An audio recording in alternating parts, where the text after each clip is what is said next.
आग लगे चाहे बस्ती में हम तो हैं मस्ती में। ये गाना बिल्कुल सूट बैठता है आतिशी मार लेना के ऊपर। पूरी की पूरी पार्टी का बेड़ा गर्क हो चुका है, लेकिन ये मैडम मस्ती से नाच रही है, वो भी गाना सुनोगे कॉपीराइट स्ट्राइक नहीं लग जाए कहीं। चलो गाना हटा देता हूँ, बस वीडियो देख लो। दोस्तों, वक्त की सबसे अच्छी बात यह होती है कि वो बदलता है, और अहंकार की सबसे बुरी बात यह होती है कि वो टूटता है, फिर चाहे वो रावण का हो या फिर अरविंद केजरीवाल का हो। ये व्यक्ति वो है जिस व्यक्ति ने एक बार कहा था, मैं क्यों बोलूं, अब कुछ सुनो। दिल्ली के मालिक हम हैं।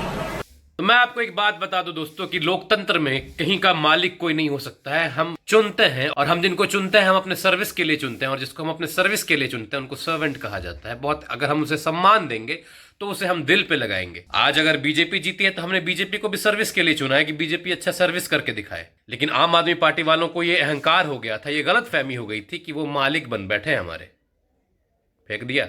और जिस वक्त की मैं बात कर रहा था दोस्तों, आज से ठीक 6-7 महीनों पहले जिस दिल्ली में माननीय प्रधानमंत्री श्री नरेंद्र मोदी जी का चेहरा लटका हुआ था, भारत की जनता ने किसी विदेशी यूट्यूबर और एक बहुत सड़े गले प्रोपेगेंडा के चक्कर में आके कुछ सीट्स कम करवा दिए थे। हरा नहीं सके, उखाड़ भी ना पाए कुछ, बस कुछ सीट्स कम हो गए थे। लेकिन उसे ही इंडिया अलायंस वालों ने अपनी उपलब्धि समझ ली थी, और सुप्रिटेंडेंट याद ही होगा आपको। तो मैं बात करता हूं मोदी जी की। मोदी जी का चेहरा इस प्रकार लटका हुआ था। मोदी जी भी जानते थे कि भारत के जनता पर जितना उन्होंने भरोसा जताया, भारत की जनता ने उनको उतना पे ऑफ नहीं किया। लेकिन इस बार दिल्ली के चुनाव में दिल्ली के जनता ने सूद समेत सब कुछ लौटा दिया, और जहां पर मोदी जी का चेहरा लटका था वहीं पर मोदी जी के चेहरे पर खिलखिलाती हुई एक हंसी डाल दी। और आम आदमी पार्टी के इस पतन के लिए जिम्मेदार है आम आदमी पार्टी खुद। आपने यमुना को साफ करने की जिम्मेवारी उठाई, लेकिन यमुना में आपने झाग डाल दिए। आपने दिल्ली का पोल्यूशन साफ कर दिया था, लेकिन दिल्ली का पोल्यूशन तो हमें कभी दिखाई नहीं साफ। आपने नलकों से साफ पानी देने का वादा किया था, लेकिन राहुल गांधी जी ने एक बोतल उठाया जिस बोतल में कचरा था।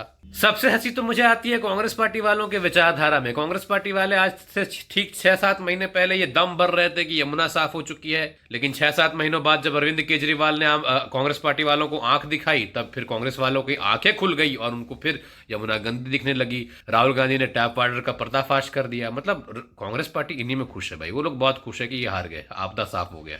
मतलब भारत की सबसे बड़ी पार्टी माने जाने वाली कभी कांग्रेस पार्टी आज हर राज्य के स्टेट पार्टियों की एक बी टीम बन के रह गई है। सोचो जरा, जब लिकर स्कैम हुआ था तो मेरे कुछ दोस्त हैं जो कूल बनने के चक्कर में अरविंद केजरीवाल और वो विदेशी यूट्यूबर के सपोर्ट में कसीदे पढ़ देते हैं। वो लोग कह रहे थे कि अरे नहीं, लिकर स्कैम तो हुआ ही नहीं। मैंने बकायदा प्रूफ दे दिए। जब मैंने प्रूफ वाली वीडियो अपने उनके मुंह पर मारी तो उनका मुंह शांत हो गया। लेकिन फिर भी मुंह शांत होने से क्या होता है, मुंह जबड़ी जो करनी है, बेशरम जो ठहरे। कहते थे नहीं यार तुम कह रहे हो, लेकिन फिर भी सेंट्रल को अपने पावर का यूज नहीं करना। अरे क्यों ना यूज करे? मतलब तुम गलत करोगे, तुम घोटाले करोगे, तुम जनता के पैसों की चोरी करोगे और तुम्हारे ऊपर एक्शन ना हो, तुम्हारे ऊपर एक्शन होगा तो तुम कहोगे कि ये मिसयूज हो रहा है एजेंसीज की। और ये बात कांग्रेस पार्टी के साथ भी फिट बैठती है। कांग्रेस पार्टी उस टाइम विरोध कर रही थी कि नहीं, अरविंद केजरीवाल का अरेस्ट नहीं होना चाहिए। क्यों नहीं होना चाहिए? चोर का अरेस्ट तो होगा ही ना। चोरी करेगा, चाहे वो मुख्यमंत्री हो, राजा हो, चाहे रंक हो, चोर चोर होता है। कल जब वोटों की गिनती हो रही थी तो उनकी एक प्रवक्ता बैठ के कह रही है कि जब कांग्रेस पार्टी को यह मालूम चला कि हाँ दिल्ली लिकर स्कैम में अरविंद केजरीवाल का हाथ है, तब कांग्रेस पार्टी ने अपना हाथ झाड़ू से खींच लिया। मतलब अचानक से आत्मबोध हो गया तुम्हें। यार तुम लोग बहुत बड़े ठग हो यार, बेशर्मो बिल्कुल।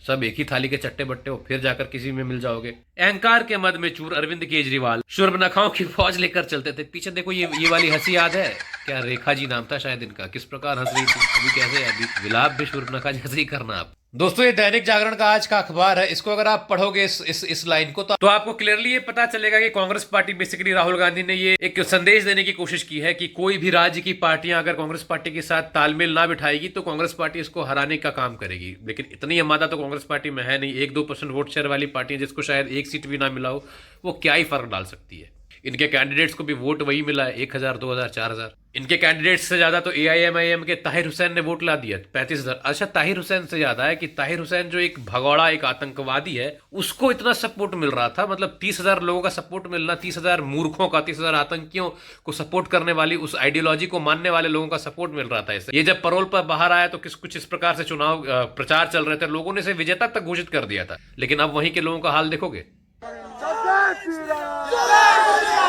इनमें सबसे बड़े नमूने बनकर कोई आगे आए हैं तो वो है हमारे अवध ओझा सर। रिस्पेक्टेड अवध ओझा सर। सर आपकी क्या जरूरत थी आपको अपनी इज्जत की मारने की? आप वहां गए, आपको भी आम आदमी पार्टी के दया से 20-30 हजार वोट्स आ गए। आप ये सोचो ना कि आपको फॉलो कितने लोग करते हैं, आपको सब्सक्राइब कितने लोगों ने कर रखा है, आपके स्टूडेंट्स कितने हैं।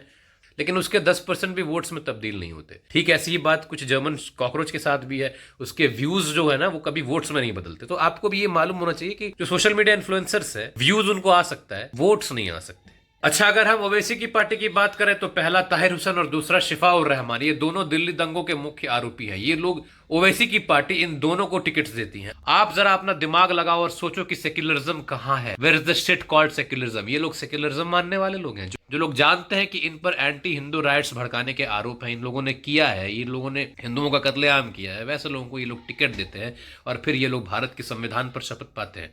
भारत के संविधान का इसने तो जय फिलिस्तीन कहकर अपनी मंशा साफ कर ही दी है। सिर्फ इस पर नहीं, एक पूरे के पूरे बंच है जिसके थॉट्स में एक आतंक चलता है।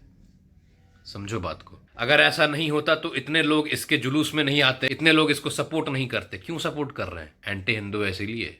दोस्तों, इस दिल्ली चुनाव ने सभी को औकात दिखाई, चाहे फिर वो खुद को दिल्ली का राजा कहने वाला हो, खुद को मुसलमानों का एजेंट बताने वाला हो, खुद को विश्व का सबसे बड़ा यूट्यूबर मानने वाला हो, चाहे वो हिंदू विरोधी हो, चाहे वो देश विरोधी हो, सभी को पकड़कर उठाकर पटक दिया, सभी के चारों खाने चित कर दिया। और इस दिल्ली चुनाव ने ये प्रूव कर दिया कि भारत में वही राज करेगा जो भारतीयता की, जो हिंदुओं की बात करेगा। आपके विचार क्या रहेंगे? कमेंट बॉक्स पर जरूर कमेंट करना। राम राम।